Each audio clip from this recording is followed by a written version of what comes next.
If you're seeing a Photopea layer error and your edits just won't work, don't worry. In this video, I'm going to walk you through the most common fixes step by step so you can get back to editing fast. This is especially helpful if your layer is not clickable, your brush won't paint, your eraser does nothing, or your changes seem to disappear. If this tutorial helps, make sure to hit like and subscribe for more quick Photopea tips and software guides. Let's jump right in. First, go to the Layers panel on the right side of Photopea and check your target layer carefully. A very common reason for layer issues is that the layer is hidden. If the eye icon is turned off, that means the layer is not visible on the canvas. Click the eye icon so it turns back on, and then test your edit again. While you're there, also look for the padlock icon. If the layer is locked, Photopea may prevent you from moving, painting, or changing it. Click the padlock at the top of the Layers panel to unlock the layer if it has been protected. This simple step solves a lot of layer error problems right away. Next, if you're trying to use tools like the brush, eraser, blur, sharpen, or filters and nothing happens, the layer may not be a normal editable pixel layer. It could be a smart object, a text layer, or a vector shape. Those layer types behave differently and many tools won't work on them until they're converted.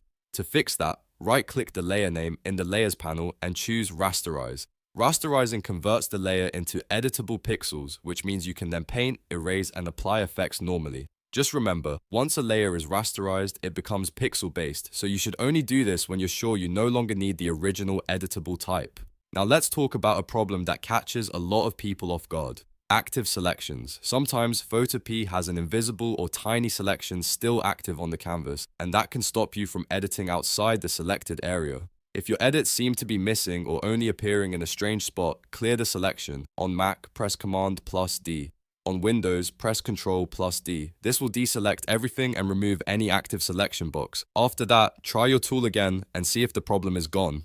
Another important thing to check is whether you're editing the actual layer image or a layer mask. In the Layers panel, some layers have two boxes. One is the image thumbnail and the other is the mask thumbnail. If the mask box is highlighted, your changes may be going to the mask instead of the image, which can make it look like the layer error is still there. To fix this, click directly on the image thumbnail, not the black and white mask box. Once the image thumbnail is selected, try your edit again. This is one of the most common reasons Photopea users think the software is broken when it's really just editing the wrong part of the layer. Finally, check for adjustment layers or clipping masks that may be affecting the layers below. If there is an adjustment layer higher in the stack, it can override the appearance of your edits. Clipping masks can also make it seem like your changes are not taking effect. A quick fix is to drag your layer toward the top of the layer stack if that makes sense for your project. You can also toggle clipping mask behavior by pressing Command+Option+G on Mac or Ctrl+Alt+G on Windows. That can release the layer from the mask relationship and help your edits show correctly. So to recap, if Photopea is giving you layer problems, first, check visibility and locking, then rasterize smart objects or vectors, clear active selections, make sure you're selecting the image thumbnail and not the mask, and finally remove any conflicting adjustment layers or clipping masks. These steps solve the majority of Photopea layer errors and can save you a lot of time and frustration. If this video helped, please give it a like, subscribe for more Photopea tutorials, and let me know in the comments what error you're seeing next. Thanks for watching, and I'll see you in the next one.